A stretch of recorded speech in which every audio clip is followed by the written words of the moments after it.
Good morning, everyone. Welcome. My name is Menachem Creditor. It's my honor to serve as scholar in residence and rabbi for UJA Federation of New York. We bring you Torah and music, blessing, and community every weekday. We've been doing so since March 18th, 2020. Today it is Wednesday, August 27th, 2025. That's 5.5 years of Torah every single day. The first person on my screen is my beautiful daughter, Ariel. Hi, beautiful. Penny, it's good to see you too. Susie, Matt, nice to see you too. Michael, Tracy. Penny, thank you. It's broadcast 1376. Adele and Tara, Boker Tov. Hi, Ellen. Nice to see you. Let's see who else is here. Going to say a few more hellos before we begin with a bracha. Debbie and Debbie, good to see you. Arlene, Sandy, Rosa, Boker Tov, Linda.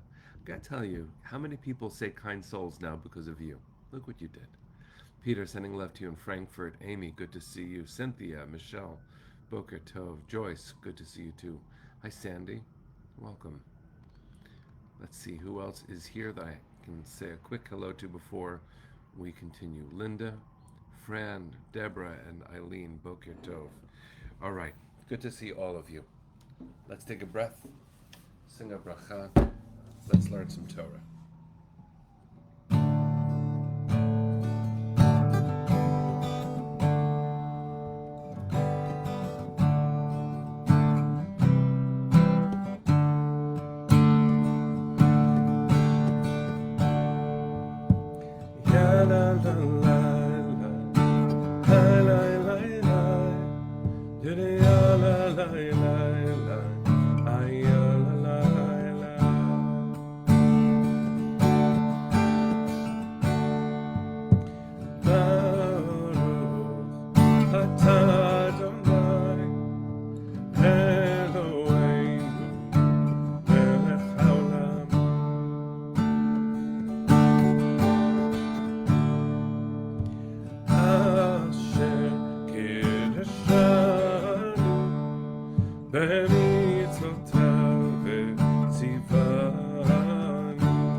Everyone, it's good to see all of you, and there is a couple who have been regulars in our community, regulars in my life, neighbors actually down the street, Stanley and Diane Vickers, who are celebrating their 53rd anniversary today. How lucky are we to call you our friends? How lucky am I to be so close to you? Mazel tov, my friends. Today's Torah is in your honor. It's good to see all of you. Let's get started. Parshat Shoftim is where we are. It is broadcast 1376. It is a 691 since October 7th. This week, we've already spoken about some of the deeper parts of Shoftim.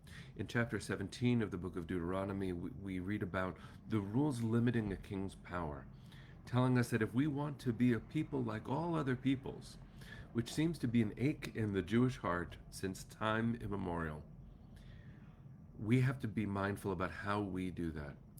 Do we have leaders who resemble the leaders out there, or do we hold ourselves to a standard that recognizes that even an elected leader or a king answers to a higher authority?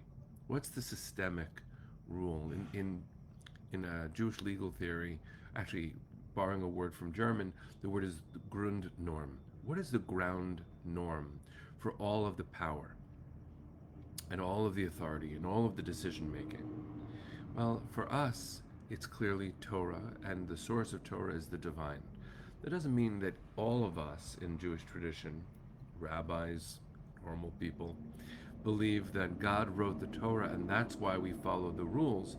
It means that wherever you think Torah came from, it is the sacred center of our lives. Its interpretations have also served as centers, but they all point to the root. It's a beautiful thing. In this week's Parsha is a very famous verse. In fact, it's written all over the place. The words in Hebrew are tzedek, tzedek, tirdof. Justice, justice shall you pursue. And there's been a lot written about these words.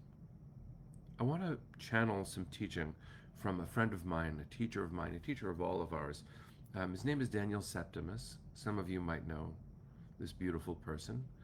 He had been the CEO of myjewishlearning.com for some time, and he is currently the CEO of Sefaria. If you don't know what Sefaria is, I invite you to check it out, and maybe you'll even become as addicted to its wealth and treasure as I am. Sefaria is the online treasury of Jewish literature and learning. Everything that has been written is finding its way there. All classic codes in translation with beautiful Hebrew text, navigable, clickable. Anyone can find their way into the storehouse of our people's deepest treasure, Torah. And among the things to understand about Sefaria is that it doesn't leave you with only one text. It gives you the chance to see how that text has been understood by classic interpreters, ancient, medieval, modern, even today. Create teaching modules yourself and just explore what the text's implications and journey have been, and by inference, to take the next step yourself. Well, let's use this verse and the teachings of Daniel Septimus to explore deeply. This happens to be a piece that he wrote on My Jewish Learning. You can find it there. I'll offer my own flavor, but these thoughts are my best attempt at channeling good teaching by him. The Tzedek Tzedek Tirdof line, it's chapter 16, verse 18 of the book of Devarim, justice, justice shall you pursue, includes things that really pique the interest of commentators, interpreters, readers. Why does it say tzedek twice, justice twice? And what does it really mean to pursue justice? Well, throughout the Parsha, there are different elements that you might associate with the rules that we consider just. Those who fight for justice often use this verse on signs that they hold at protests. It is important for us to hold on to the implications and the commitment to justice. And it's not just the Shoftim and Shotrim. The Torah portion is named for Shoftim, the judges, and Shotrim, the enforcers. But it's not just judges who are in charge of employing and enforcing a just system. The Talmud expands it, and again, I'm just giving Daniel full credit for all the sources I use today. In Masechet Psachim, in Tractate of Psachim, there is this powerful teaching. I'll just read it. 3, the Holy One hates. So, big language. There are 3 kinds of people that God hates. One who says one thing with their mouth and another with their heart. Right? Lack of integrity. Liar. One who possesses evidence in favor of their neighbor but fails to testify on their behalf. So when you know the truth and your neighbor is vulnerable to the lies that are out there and you don't tell the truth, that's you. And the third, one who, seeing something improper in their neighbor, acts as the sole witness against them. Hear that again. One who notices wrong with their neighbor and acts as the sole witness against them. It's powerful to think about that third part of the Talmud's statement. What does it mean? You notice something wrong, let's say something really wrong, and you act as the sole witness. It means that you don't bring the system of justice with you. You act as a judge, arbiter, individually. And that's not how the system is set up. Justice requires a more collaborative way of doing things. It's not vigilante justice that the Torah and Jewish tradition stand for. It's a system. We have to act as a team, as a collaborative.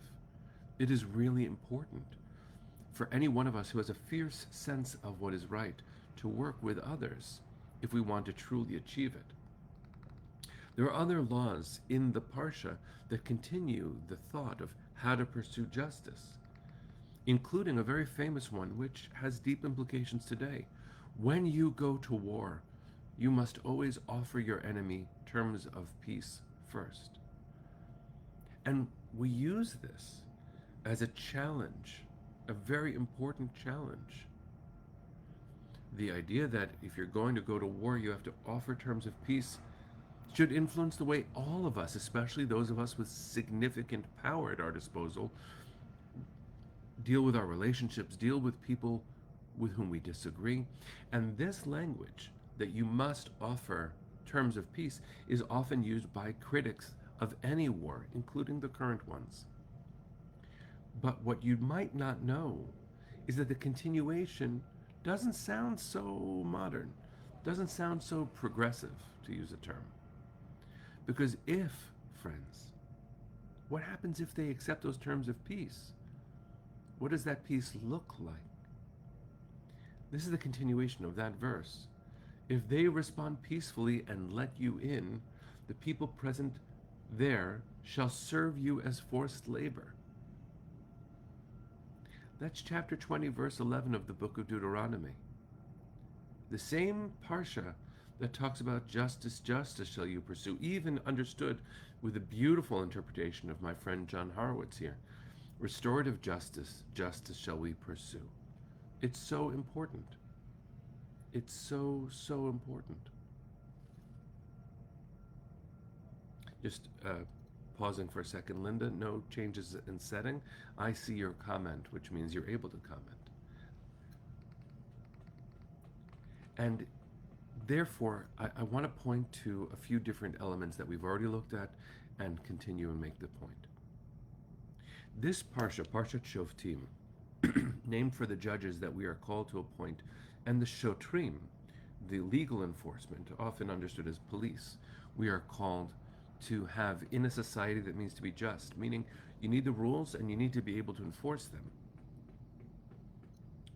It is so important for us to understand that the system that the Torah understands is not the system that we likely envision today. Even the verse, tzedek, tzedek tirdov, justice, justice shall you pursue, is offered in a very specific way, which doesn't sound like peace or justice in the way that some people today would demand, detached from the intensity of what is sometimes a necessary war. And so Daniel Septimus, who I've been quoting, I just love saying his whole name, it's a great name, is how do we deal? How do we deal with the way the Torah sees the world, ancient notions of justice, where not everyone can be okay? Even if you offer terms of peace, one of you will be the winner. So Daniel quotes the Sefer Chinuch, a medieval commentary on the mitzvot, on the commandments. And he says, the rules of Shoftim and Shotrim are to appoint judges and officers who should enforce the observance of mitzvot in the Torah and should return to it against their will those who stray from the path of truth. For with this method we can establish our religious system of law, while fear of our officers and judges is cast over the mass population. Meaning, even in medieval times, one of the holy books on any Jewish library, including Sepharia, suggests religious coercion, a theocracy. We don't mean that. I don't think we mean that. That's not who we mean to be. When someone says justice, justice shall you pursue, this is not what they mean. And so how do we deal with our own notions of justice, inherited and sometimes perpetuated, when they need to be held accountable? It's really important. I want to ask the question in the way that Daniel asks it. I want to offer his answer and then close with a thought. He says, is this okay? Can we credibly cite Jewish teachings that encourage a better world when there exist parallel teachings that could lead to a worse one? I think yes, but only with these conditions. That we are honest about which texts we are excluding from active duty. And that we study not only those traditions that promote our social agendas, the half verses that end up on signs when we protest, but those that contradict it, because neglected texts left unattended have a nasty way of coming back to life in more virulent forms. If we don't study the parts of the Parsha that we're looking at today, the parts that we don't talk about often, the harder parts of tradition, inherited problems, then how are we to be authentic in our use of the other halves of the verses? We have to know where we came from, hold our pure intentions in check so that we can make sure that we are still grounded in reality, that the world that the Torah faced is not done. The need for war is a terrible thing to talk about, but for the last 691 days, we've had no choice but to talk about it. And so I invite us to hear the rest of what Daniel writes with open minds. He writes, historically, Jews have not had to worry too much about our racist and antisocial texts because we, as a corporate entity, as a group, have not had power. The existence of the State of Israel and the influence wielded by Jews in America and elsewhere in the diaspora has changed this and upped the ethical ante. Parshat Shoftim is the perfect reminder that scattered amongst Judaism's most noble and righteous teachings are passages that are anachronistic at best and immoral at worst. We must identify these teachings, and as we engage the texts that inspire us to pursue justice, we must at the same time engage those that can inspire violence and oppression. Whether we condemn these texts or merely note their difficulty, they are our responsibility. If we ignore these texts and fail to forge communal opinions about them, we risk the possibility of them being resurrected and reclaimed. Perhaps we can see, and this is a brilliant move on Daniel's part, this consciousness-raising re-examination as the fulfillment of another famous command in Parshat Shoftim. Uviarta hara mikirbecha, and you shall purge the evil from your midst.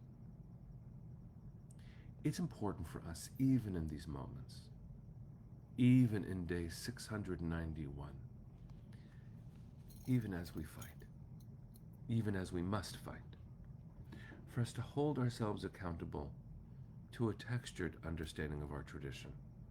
Yes, we must fight, but Tzahal, the IDF, has always had baked into its training and ethos something called Tohar Neshek, the purity of arms. Everyone who enlists, every officer in Tzahal, knows that the use of power must be guided through the ethics of our tradition to minimize the damage caused.